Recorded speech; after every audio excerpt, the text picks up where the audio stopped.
Cuando yo te digo pobreza, ¿qué imagen así como más emotiva se te presenta así como en la cabeza? Quizás es la imagen de un campamento, de condiciones de mayor precariedad, eso en lo físico, pero también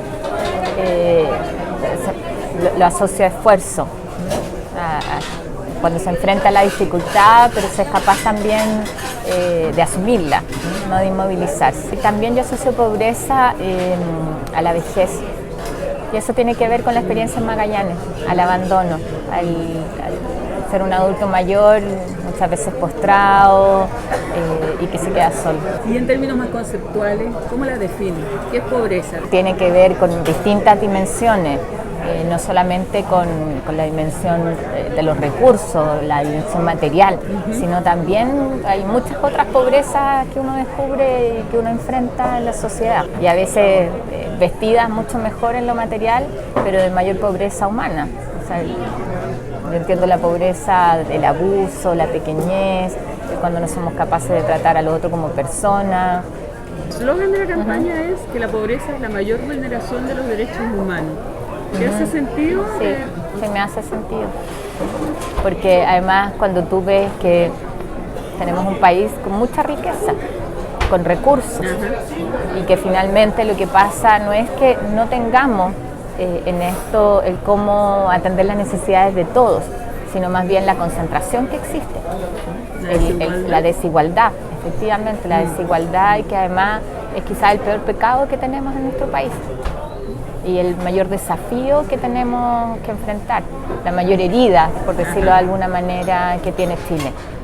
Pero además algo que nosotros podríamos resolver distinto. ¿Cómo? Primero, con mayor generosidad. Desde el punto de vista de que son recursos que existen.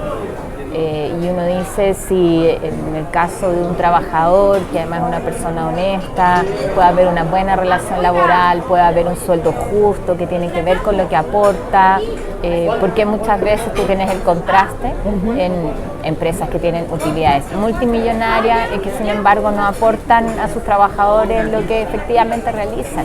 Entonces esa dimensión ética de cómo tú efectivamente incorporas a la persona y el valor real, o en términos de oportunidades, el cómo muchas veces nosotros negamos posibilidades desde pequeños a nuestros niños y les ponemos techo, cuando nuestros niños nacen todos iguales, son todos iguales.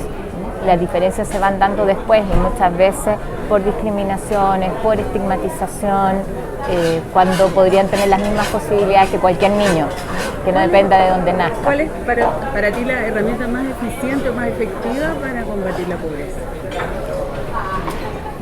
La herramienta más efectiva yo creo que es cuando tú haces un trabajo que incorpora a la gente, que no es la asistencia, que no es la lógica de te doy un bono, sino la lógica de dar efectivamente oportunidades, y oportunidades que requieren de un acompañamiento más integral por periodos más largos, que requieren una mirada, como te digo, no aislada de la persona, sino también del contexto en el que estás. Muchas veces hay gente que quiere salir adelante, pero el entorno en el que estás no te ayuda. ¿Cómo crees tú que la gente percibe a un pobre? ¿Qué siente? ¿Cómo es la sensación natural de la persona cuando se le aproxima un pobre por la ventana del auto? Probablemente lo primero es de desconfianza. Nosotros en eso somos una sociedad que estigmatiza mucho. Y probablemente una persona la medimos primero y la evaluamos por su aspecto. Claro. Cuando no necesariamente el aspecto se condice o te dice de qué se trata la persona, efectivamente. O sea, vemos delincuentes con cuello y corbata paseándose todos los días. Y claro, en eso hay mucha estigmatización, yo creo, en nuestro país todavía, de cosas que entran más bien por el aspecto. Yo creo que causa más desconfianza. ¿Cómo ayudas tú, como tú, Carolina, a combatir la pobreza en tu círculo, esto que dices tú, en tu territorio? En mi territorio. Primero, aportando esa mirada que es mucho más humana.